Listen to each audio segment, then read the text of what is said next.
Welcome back to the Successful Chiro Podcast. I'm George Birnbach. I'll be hosting this today. And today I have got someone that I'm excited about. I've been looking forward to talking to this gentleman for a while. My guest today is a chiropractor who opened his first clinic in 1999 with nothing, no investors, no safety net, and he turned it into one of the largest and most profitable wellness practices in the Midwest. But that's not even the interesting part of this guy. The interesting part is what he did next. He looked around and he realized that the profession, our wonderful chiropractic profession, wasn't taking care of its young doctors. And we've all seen those associateships. So he started buying practices and handing them to new graduates he was taking care of and he was training. He built a coaching company. He launched a hospitality business with 8 restaurants, and now he runs close to 20 LLCs all by himself. So through it all, his core mission has resonated with me and stayed the same for him. It's called Pay It Forward. And Dr. Jeff Danielson, you're the founder of Northern Life Wellness in Burnsville, Minnesota. You're the CEO of Big Fish Enterprises. You're the co-owner of Trellis Hospitality. You're the host of the very entertaining Chiro Feast podcast, not to mention you're teaching as an adjunct professor over at Palmer and Northwestern. So Jeff, welcome to the show, and tell us about you give me the 30-second dating profile. Thanks for that amazing introduction. I want to meet that guy. Who is that wonderful guy you're talking about? Well, you mentioned the dating profile. I'm gonna go back to how I was inspired because I think it's worthy of the story, and it's worthy that everybody who listens to this podcast go and find the movie Pay It Forward. Now, George, have you seen that movie? It's got Haley Joel Osment. It's got. I don't know if I have. Know if I have. Tell me the story. So I was on my honeymoon in Breckenridge, Colorado. And we were renting a house that was owned by my sister-in-law, and we're just hanging out, and we're like, let's watch a movie. And they had 15, 20 movies on the shelf next to the television. Now, this was in 1999, so no, they were not DVDs. They were VHS tapes. And so I pulled one off the shelf, and it was Kevin Spacey, Helen Hunt, and Haley Joel Osment as a young child in a movie called Pay It Forward. And I popped it in and watched it, and I was absolutely inspired by that movie because and to be honest with you, who's the gentleman that Jim Caviezel is in that movie. And Jim Caviezel is famous for playing Jesus Christ. Playing Jesus, yeah. In The Passion of the Christ, which is another groundbreaking movie. But Jim Caviezel played a homeless person in that movie. And this little boy learns that, and he's inspired in a class that's being taught by Kevin Spacey. His teacher inspires him.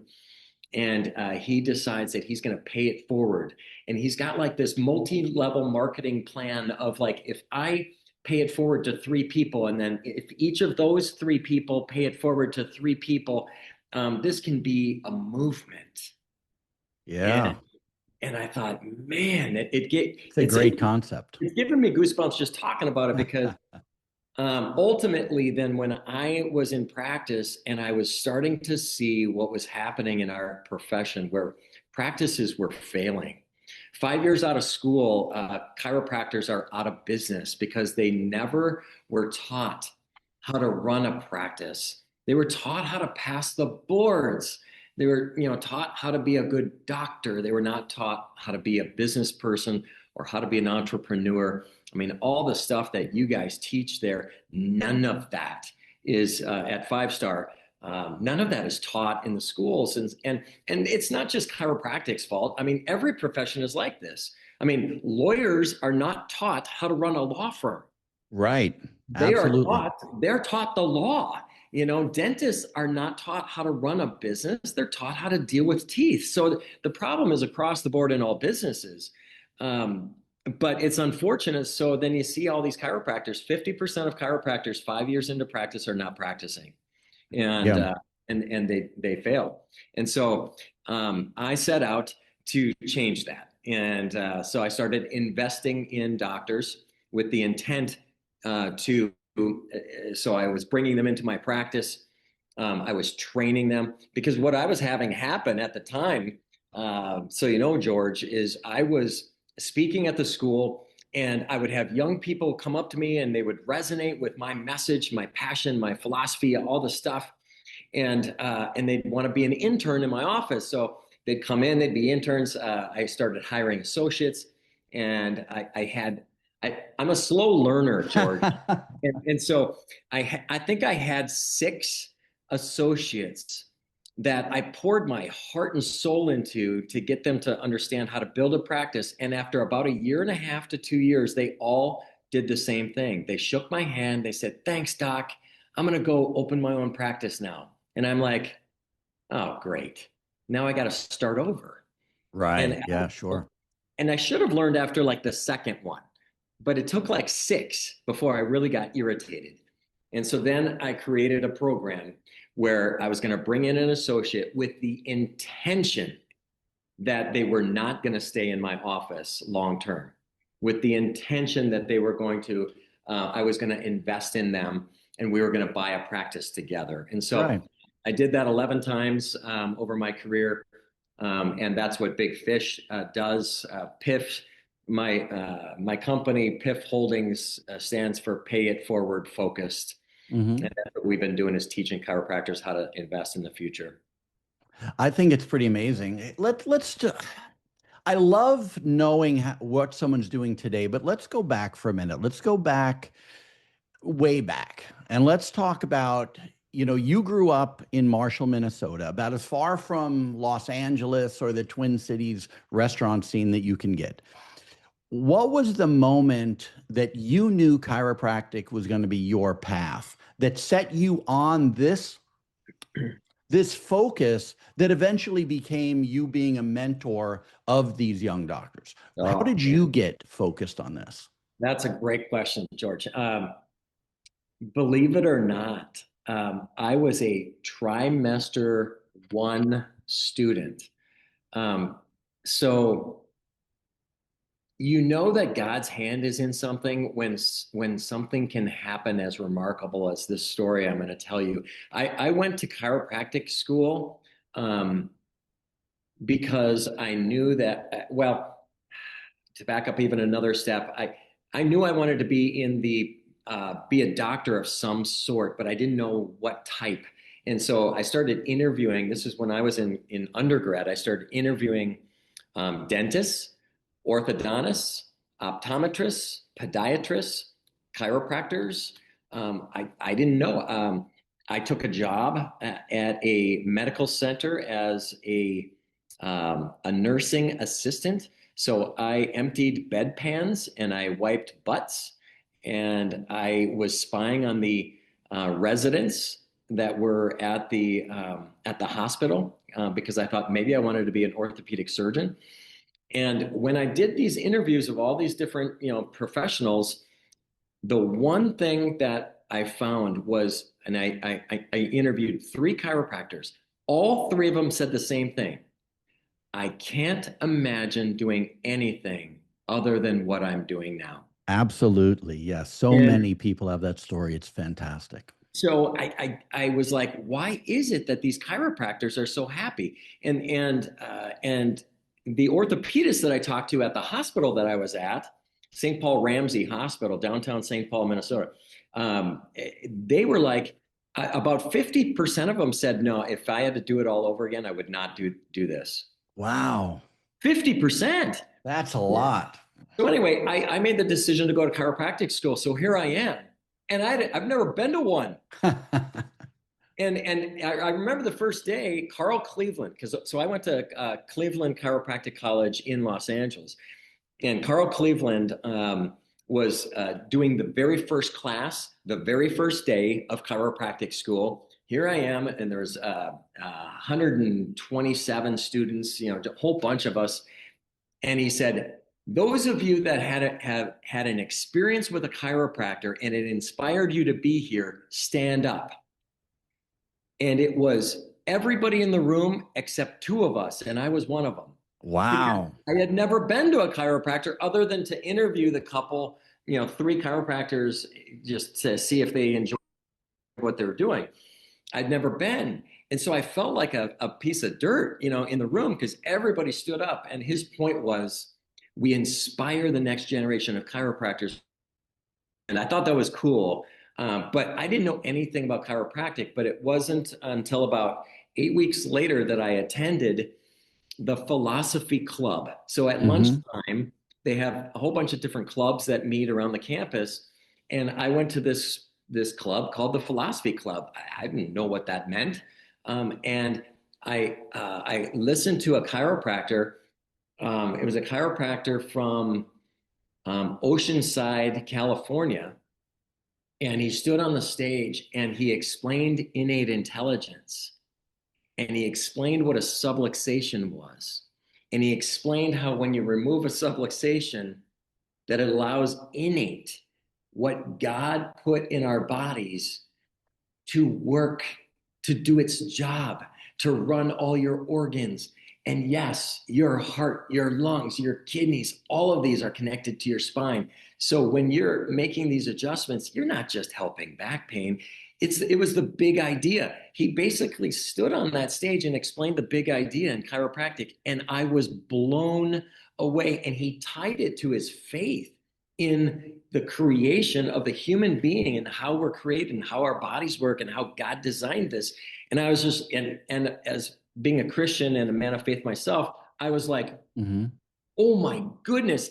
I mean, I think you could visually see a light bulb above my head just like light up like a spotlight. I couldn't believe what I just heard. And from that moment on, I was inspired to be a real chiropractor. And I think it was about one trimester later that I took over as the president of the philosophy club.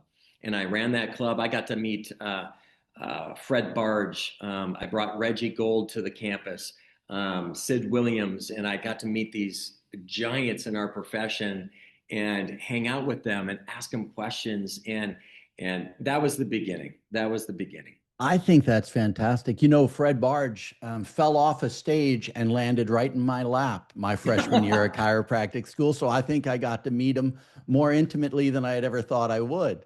Yeah, that's funny.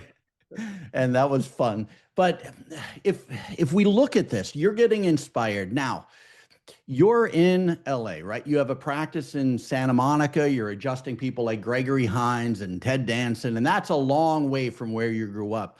What was it like being 25 years old with your hands on people like that? And how did you end up going back to Minnesota?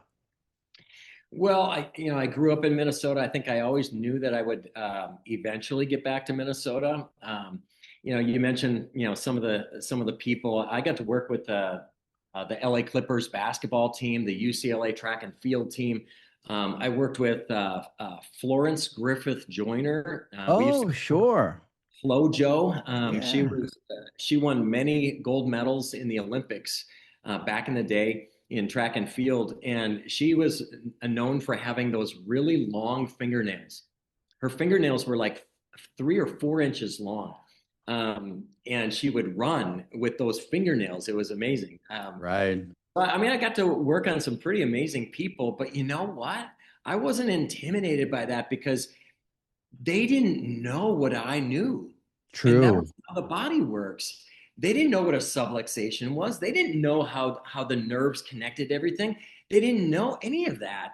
And the same thing is true, sometimes as chiropractors, when we first come out of school, we're intimidated if we're taking care of a nurse or another Hmm. doctor or a dentist, somebody that's smart, right? And I mean, I've got a rocket scientist that I take care of even to this day, and he's way smarter than me, but he doesn't know about innate intelligence. And so I just jumped on the bandwagon of just sharing that news about how the body works and explain that to people. And it blows people's minds because we don't know. I mean, just as the general public, we don't know how our body works.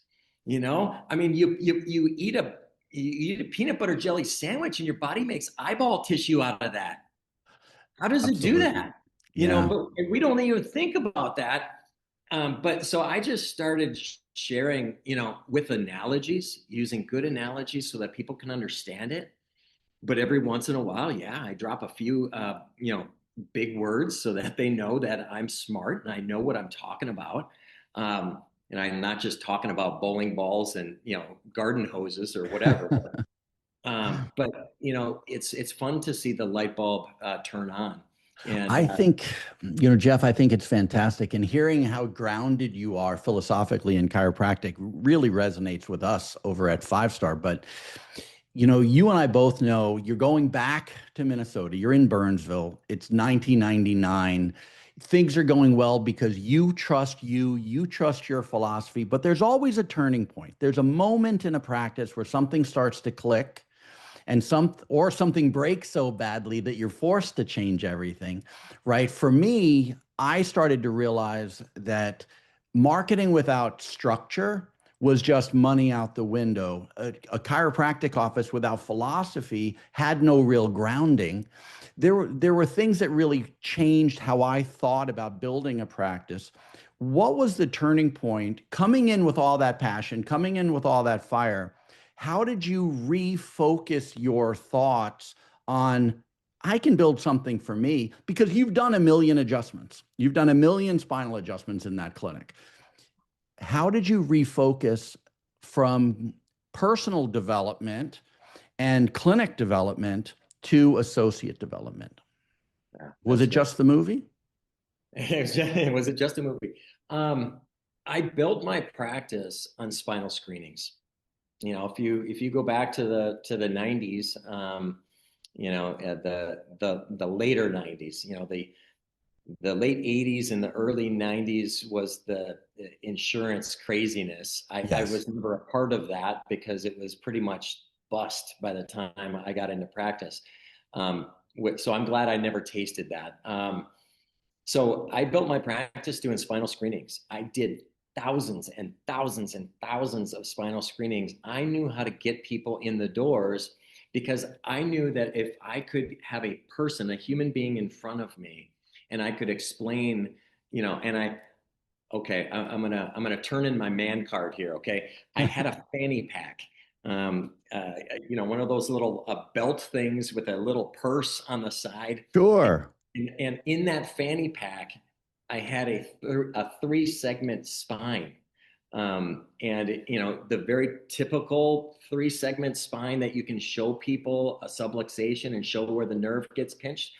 And I had that in the fanny pack. So I'd be doing a spinal screening and then I would pull out my fanny pack and I go, that spot that I just pushed on in your neck that you said, ow, this is what it is. And I explained that. I said, if you're interested, we're doing a special here where you can come in for a consultation, exam, x-rays, whatever, reported findings for $20.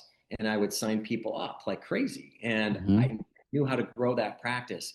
But then there was that moment. And what you're asking me is, when is that moment of, figuring out that you need associates? And it's kind of twofold. Number one, I was also inspired by Bob Hoffman. Mhm. Okay. Bob Hoffman, at the time, I think he was the ICA president. And he had something that he was promoting called the associate driven practice. Mhm. And I listened to his tapes and the information that he had, and I'm like, yeah, that really makes sense. I can't just do it myself. I can't, if I want to scale, I got to have some people with me. And so at the time, I was an associate myself, and I decided I was going to open my own practice, and I hired an associate from day one. So Yeah. when I opened my own practice, there was two of us, me with my practice that I had brought over from the previous person that I was working with, and then this brand new doctor that was actually from Palmer, and she was marvelous. And that associate was with me for 27 years. Wow. 27 years. And her name is Charlene. And honestly, she's like my best friend. She's my work wife. She chews me out and yells at me just like my own wife. Yeah, so I mean, just a wonderful relationship with her over the years. And then for me, the game was on.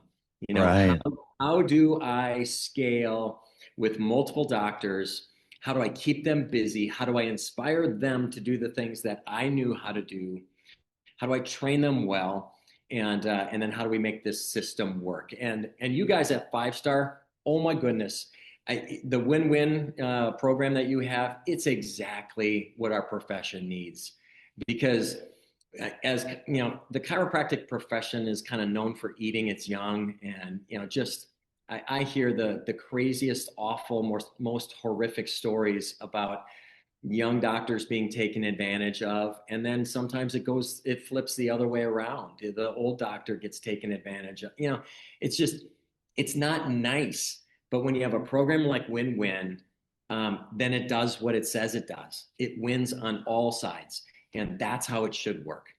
I agree with you. You know, in 2007, you started Big Fish Enterprises, and that is when I started working full time with Five Star and coaching young doctors. And we really redesigned the old versions of associateships into the new version of associates because, like you, we were frustrated by seeing young doctors come into more, I don't know if predatorial environments is the right word, but they weren't really future focused on the careers of these young doctors. And Right. now, you know, our programs are how to get these doctors from zero to profitable in weeks and successful at the money they want to be making in a real win-win environment. But Big Fish isn't just coaching, right? You actually purchase practices for young doctors and you walk with them for 3, 4, 5 years while they buy it back from you. So you're putting skin in the game Yeah. that most people in our profession, they won't put up, right? Walk me through how that works from the day a new grad joins you to the day they own their own clinic.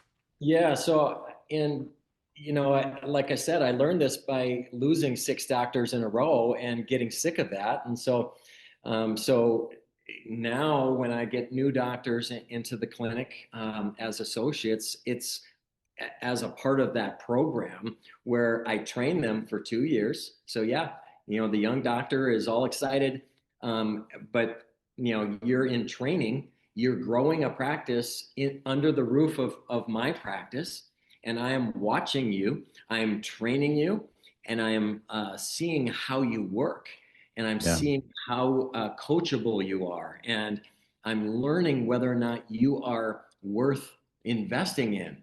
Now, on the flip side, what they get to do, number one, they get a salary, Yeah. and they're getting paid, so they're happy because they got bills to pay off school. But they are also watching me, and they are determining if I'm worth being partnered with.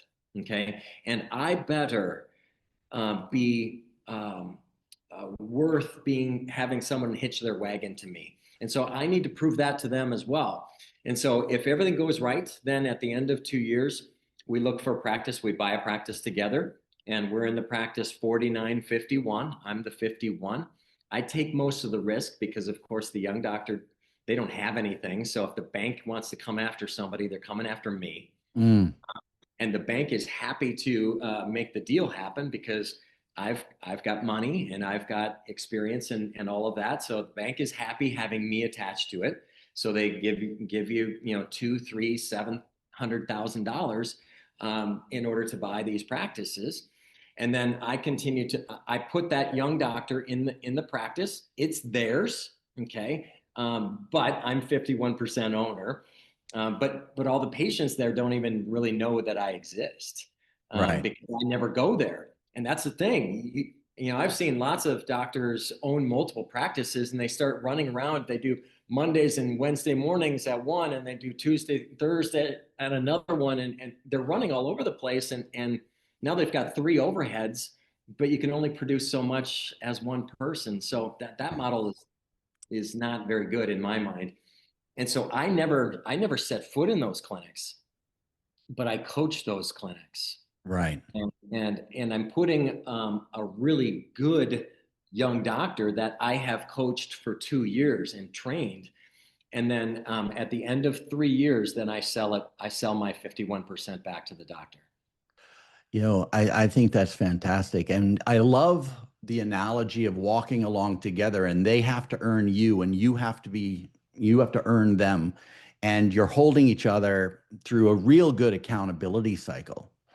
Yes. Let me ask you maybe a little more pointed of a question, because I have to imagine you've launched 11 young chiropractors into ownership. I hope I have that number right. And Yep. I have to imagine that not every one was a simple home run, right? Without naming names, just looking at what was our track record together, what strategies or skills or character traits, what separates the ones who thrive versus the ones who were struggling?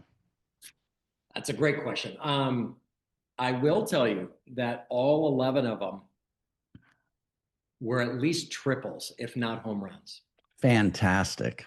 So, and the only reason I can say that is that I have had probably 50 associates begin the training program, and we have vetted them so well that when we made the decision to buy a practice for them, we were 95% sure that it was going to be a triple or a home run. That is a gold level secret. That is fantastic. I know in our world, in the five-star world, we are taking young doctors and we are installing them into really successful mentorship relationships with these doctors. And then they grow a practice and they get taught about career and business. And it's a real deep end of the pool experience, as Dr. Lloyd has even said on your Chiro Feast podcast. But I like to hear the reality that, listen, we tried to do this with 50 people, 11 made it through to Yeah. the graduation moment of getting an investment into their own practice. Because now people listening to this, if that little bug in their ear is going, it can't be 100%, this gives all the validity that they'd ever need. Yeah. Yeah. It wasn't 100% of the people that started in the program that made it through. There were, like about 40 out of 50 that didn't make it.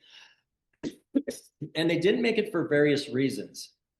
And there were a handful that, even watching the amazing things that happened in our clinic, seeing miracles happen, seeing crazy results, and the passion and the fun that we have in our open room adjusting area, and just everything that I love so much. There are some people that just doesn't excite them, and Right. I can't even relate to that because it excites me so much. But there were some people that realized that chiropractic was just not for them, Mm. and that's, I guess, okay. Um, I guess it's a bummer in my mind because they paid $250,000 to become a chiropractor and only to decide that it's not what they wanted. And so there are some that were associates of mine that are not in the profession anymore because they just found out they didn't like it. And then there were Well, some that just had other issues and there's other problems, and some were not busting their butt and the work ethic wasn't there. They weren't grinding. And I'm not going to invest in somebody that doesn't grind, So, it is what it is. Dr. Lloyd had a sentence that he said to me years ago. He said, "You're never going to hire you, right? You're not the one out there looking for a job. You're doing the grind, you're doing your stuff. But if you walk along with someone long enough, they reveal who they are, their Yeah. character, their ethic. And that's what you're finding in these first 2 years or so you're working with them. Now, I have a really bad habit. I walk into a restaurant, I walk into a hotel, I start taking notes on all these parallels that I'm seeing that I can bring back to a clinic or bring back to the profession. You run a lot of different businesses, right? Tamarack Tap Room, Woolly's Steakhouses, Barley and Vine, Jordan. So I can go on down this list and we'll run out of time. But what's the connection that most people who run a chiropractic office don't see between chiropractic and other businesses or restaurants? What do you see that other people are missing? I think it is the pure unadulterated desire Mm, to to thrive in that business. Um, there's nothing like going into, let's say it's a bakery, where you can tell that the baker is passionate. I mean, the stuff that they put out is phenomenal, and you just know it. And the person at the till that's selling it, you can tell that they are excited to show you their product, and they're proud of it, and yeah. they it's almost like they're on a mission. And finding people that are on a mission, whether the mission is to create the most enjoyable donut or to give the most incredible five-star service at a restaurant, to create an experience for people. Those are the people that we want to surround ourselves with. And so in the restaurant industry, that's what we focused on. In fact, that's some people ask me, well, how did you even get involved in the restaurants? I mean, that Right. everybody knows that's the worst investment ever. Um, and I just took a flyer to invest because I had a friend who was getting adjusted by another chiropractor that I knew, and they were looking for investors for this Tamarack Tap Room that you mentioned. And I was like, you know what? I'm open to learning a different industry. And if I think I put $75,000 into it.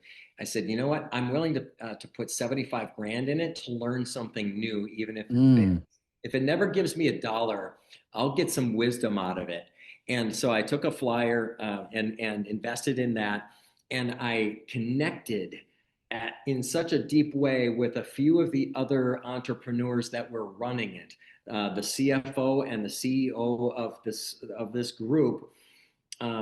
They're now, I would consider them some of my best friends in the world. And we actually, I just wrote a check this morning for our ninth restaurant called Copper and Rye. We're wow. we're opening that in May, right next door to the facility where the Minnesota Vikings are headquartered. So we're excited about that program. But now that we have all these other restaurants, now what we're doing is we're inspiring people at these restaurants to look at working in a restaurant as a career move.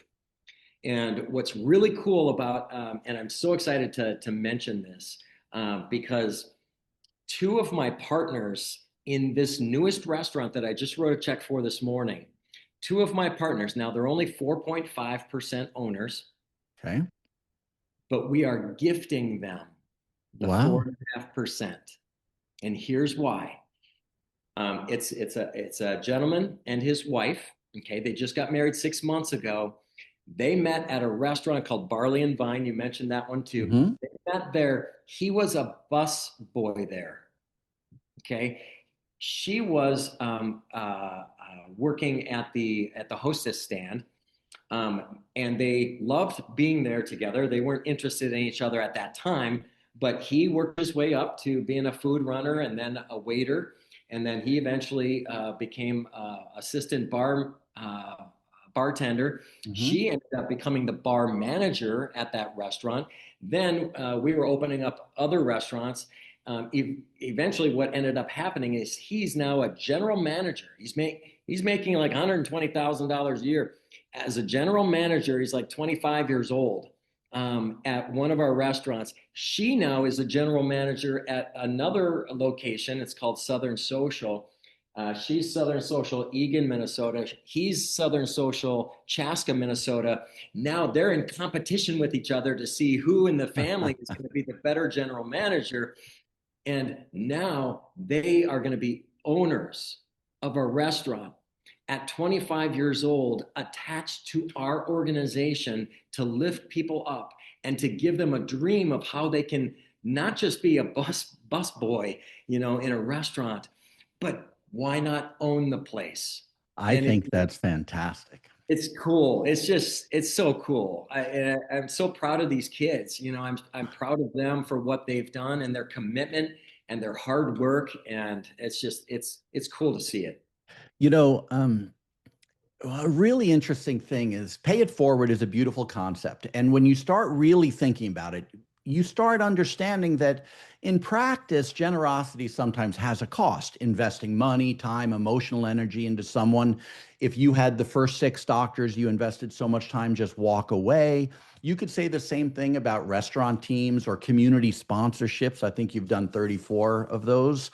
If I read my notes right in the research for this event, there is a cost towards trying to pay it forward, and not just in dollars, right? But you're also open about your faith, right? Your bio on your website even says that your mission has always been to serve God by serving people.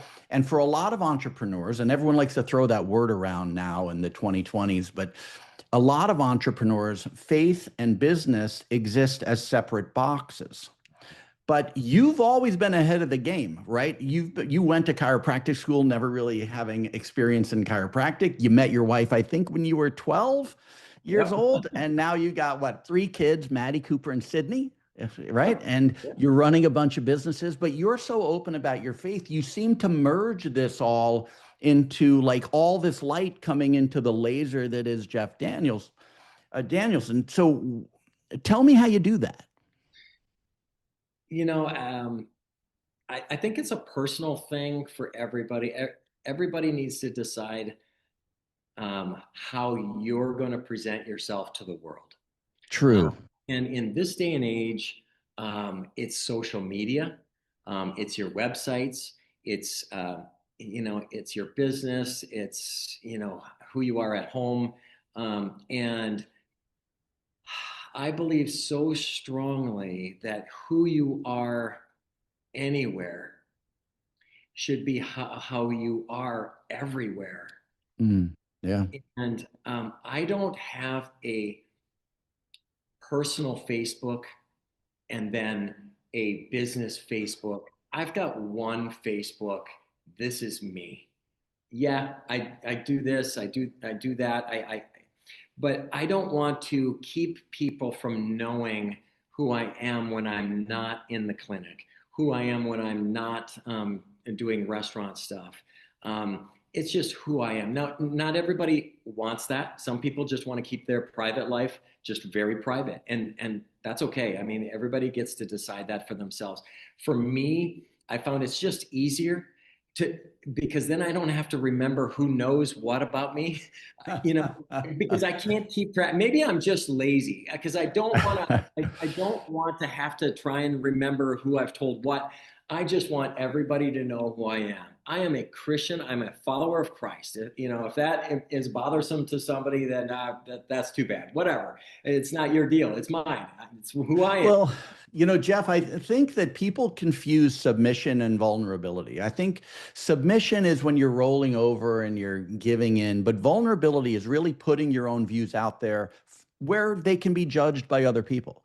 And Yeah. it's one of the strongest things that someone can be. But we're not really, at least for me, growing up in New York, we weren't really taught that as young men or young women to be vulnerable. And Yeah. it creates better friendships. It creates better patient relationships. It creates Yeah. a lot more trust in the self. Mhm. But let me throw 2 questions at you really quick. The first one is knowing who you are a little bit more now, knowing how open you are about you. If there's a young chiropractor listening right now, they're in year 2 of an associateship. They've got some patience, they've got some debt, they've got a whole lot of doubt on because if they're in practice, sometimes you can feel isolated, even though you're in a big profession. If you're talking to a young chiropractor, year 2, a few patients, a lot of debt, what's the one thing that you would tell them that you wish someone had told you in year 2 of your practice? You mentioned the word vulnerability. I think that is a byproduct of a person being authentic. Mm-hmm. And I think, and that's the word I like to use is authenticity. I mean, you get what you see. This is who I am, and this is what I have, and what I do. And yeah, it puts you in a little bit of a vulnerable spot. And yes, when you invest in young doctors, um, it's not always going to be a victory. It's not always going to, things aren't always going to work out when you pay it forward in any other way. I mean, there's lots of ways to pay things forward And sometimes when you pay it forward, it doesn't work out. Like the person you pay it forward to makes some bad decisions, Hmm. and you can't help that. It's just what happens. So you have to be okay with paying it forward to somebody, and then they squander their opportunity and they end up at the bottom again.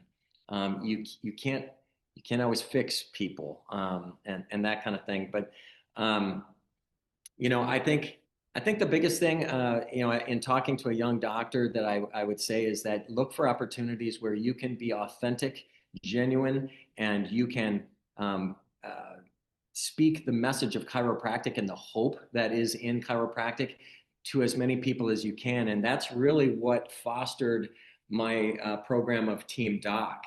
Yeah. So my coaching company is Big Fish, but my passion is getting people from the community into chiropractic offices. And I used to do that one person at a time doing a spinal screening. And 15 years ago, I set out to master the process of turning team sponsorships into new patients.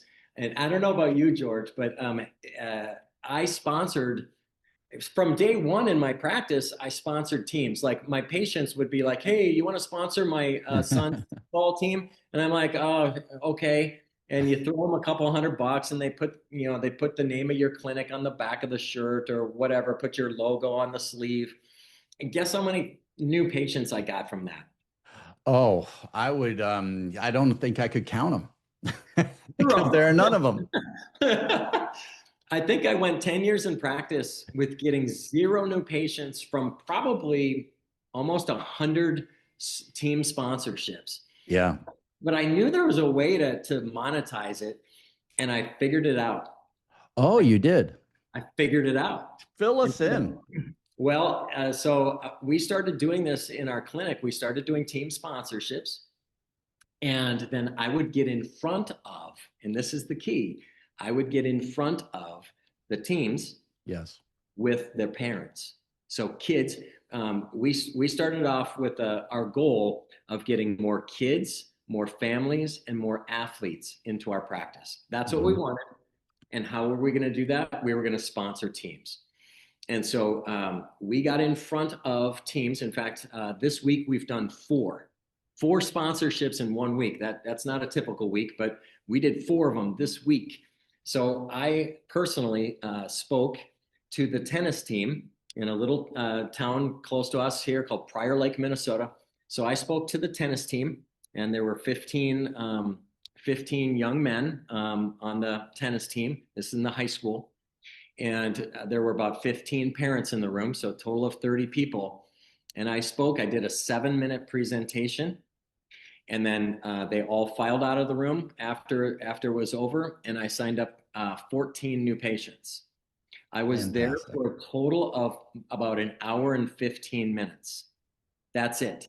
And I walked away with 14 people on my books. Okay.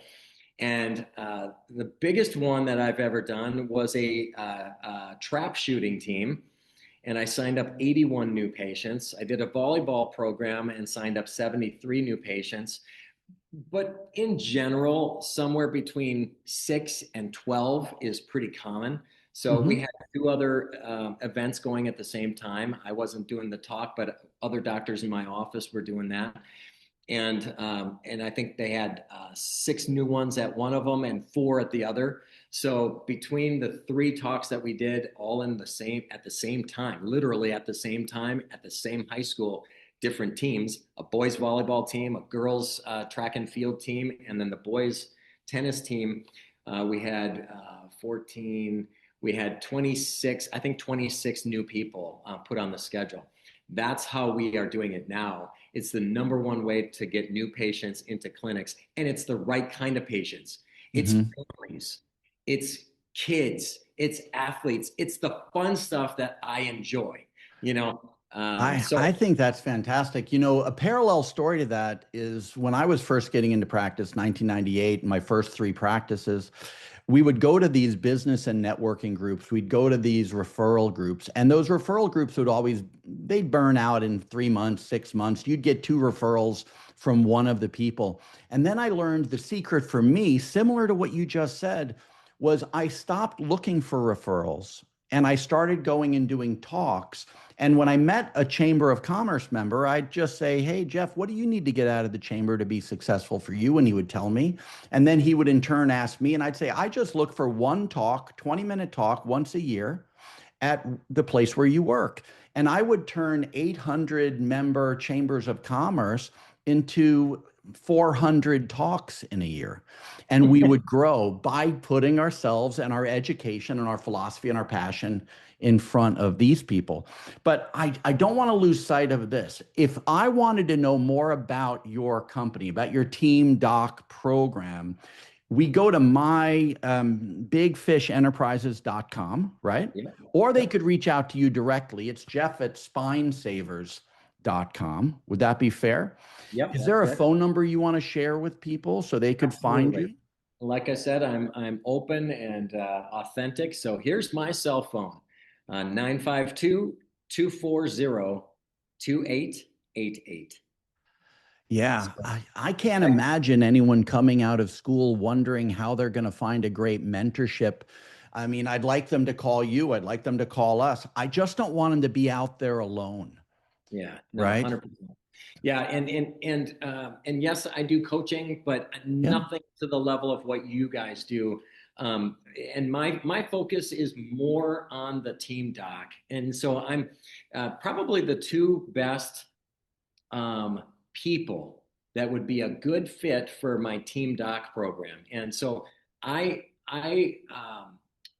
once I figured that out in my practice, then I created an entire package so that I could share it with other doctors, other stuff. But I basically created a program to teach doctors how to do this. And there's a very specific set of things that you have to do in order to do it well and do it right. Right. And so that's my focus right now. So if anybody is out there that is either new in practice and you need more new patients because you're new in practice and you want to grow, if that's you, then Team Doc is perfect. The other person that Team Doc is really good for is an experienced doctor that has hired an associate, but they don't know what to have the associate do to grow their practice. Mm-hmm. Team Doc is perfect for that because you get the Team Doc program and you say, "Guess what, young doctor? You're running this. Ready, set, go. I'm paying for it and you're doing it." And so it gives the young doctor something to do to grow their practice. Otherwise, it's like, well, I suppose you could go and knock on doors. I suppose you could do spinal screenings, do dinner talks, and there's all these other things, right? And I'm not saying any of those are bad. Those are all fine. And I think every clinic should do as many things as you can. But I'm telling you, there's been nothing in practice that has been more like rocket fuel for growing a practice like Team Doc. So if anybody's looking for that, I'd love to help them. Well, I think that's fantastic. I think all these young doctors, all these established doctors should just put Chiro Feast on their podcast feed, listen to it when they're driving back and forth from work. There's gold in there. I've listened to many of those episodes myself. I've been on an episode. Noel has been on an episode, but I just think you need to feed your brain with passion like you started this event with, and all of the structure that you've built so people can see it's possible. I love what you're building. I love that you're building it with the door wide open, with people being able to see who you are. And I think everyone out there needs to connect with you. I think that's great. I appreciate that. Let me give a challenge to anybody that's listening as well. Because a lot of the people that might be listening are clients of yours. Is that right, George? That's probably true. Okay. So let me challenge you, because if this pay it forward, if you really want to change our profession and change more lives, then you should, and I'm talking to your clients, George, you should be sharing the good news of 5-star management with other chiropractors that you know are struggling. That's your job. Your job is to introduce, other doctors that are not doing so well like it. and it resonates with you and you think it's good, then share it. Grab an episode and share it with 10 friends that are chiropractors. Get it out there so that more people can be inspired and can hear these messages. Practice and entrepreneurship, and it's okay. And the more you share and the more you can pay it forward in so many ways. And these just a couple of ways that I think your listeners can help our profession. I really appreciate it. Well, folks, if you got a lot of value from this, and I don't know how you couldn't, I sure did. I got a page and a half of notes right here on my trusty dandy iPad. I want you to share this with a colleague who needs to hear it. I want you to send them over to Big Fish and get into Team Doc. And I want you to call his cell phone and send him a text and let him know that when you throw your cell phone out there to the world, someone's going to write you, let him know you heard his message. All right. So I'm going to let you all go. Jeff, thank you so much. And keep paying it forward, my friend. Okay.